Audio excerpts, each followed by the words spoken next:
Hi everyone at Rugby Primary School. I thought I'd read from my favourite fiction text that my children have, okay, and it's called Alan's Big Scary Teeth. Alan came from a long line of very scary alligators. He was known throughout the jungle for his scaring. It was what he did best. Looks very chuffed and proud of himself. Alan would start each day polishing his scales, sharpening his nails, and brushing each of his big, scary teeth for at least 10 minutes at a time, after practicing frightening faces in the mirror.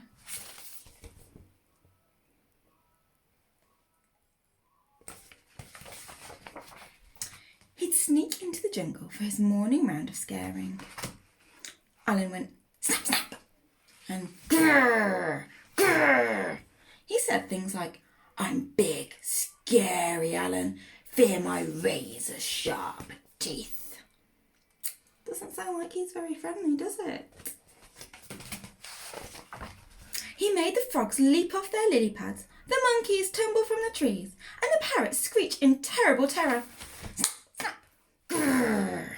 Ee, oh, ah, squawk. What, I love being scary, laughed Alan.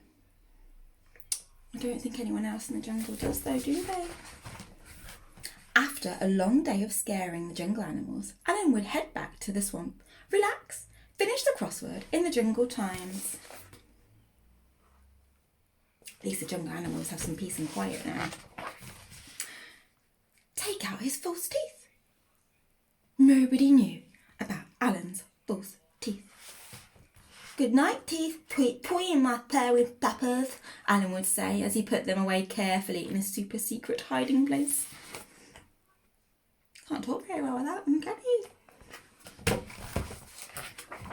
One morning, Barry the Beaver was up early collecting wood and craning across a dozing Alan. Terrified that Alan might wake up and gobble him whole, he quickly dived into a bush. Phew! That was close, thought Barry. Just as a set of false teeth fell out, put out of the bush with a very familiar snap. Snap. He does look a little bit scared, doesn't he?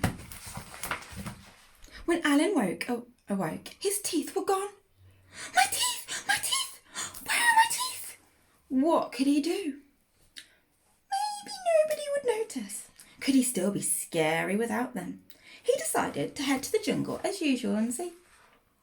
He made the frogs leap off their lily pads, the monkeys tumble off their trees, and the parrots screech with laughter. Alan just wasn't scary without his teeth. Zap, zap, plur. Oh, doesn't like being laughed at now, does he? I think he's learning a very big lesson. Alan slumped back to the swamp. He had never been more embarrassed. He came from a long line of very scary alligators. Scaring was all he'd ever known. What would Alan do now? Oh, poor Alan. Poor Alan began to cry. Just a bit at first. But then the tears kept coming. He howled and yowled more than all the jungle babies put together, and he could not stop crying until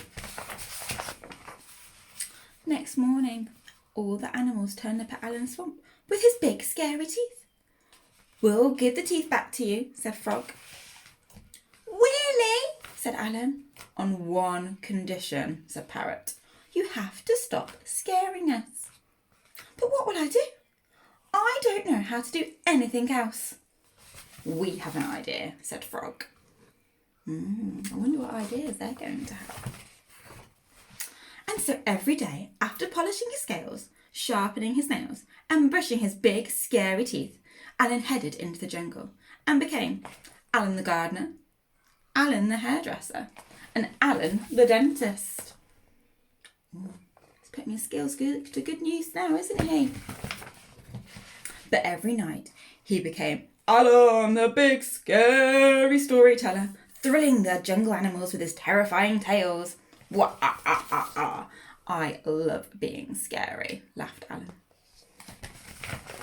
Right. And sometimes he even let Barry borrow his teeth. They look a little bit big for his mouth, don't they? I think Alan learned a very important lesson, didn't he? Right. Stay safe and I shall see you soon. Bye.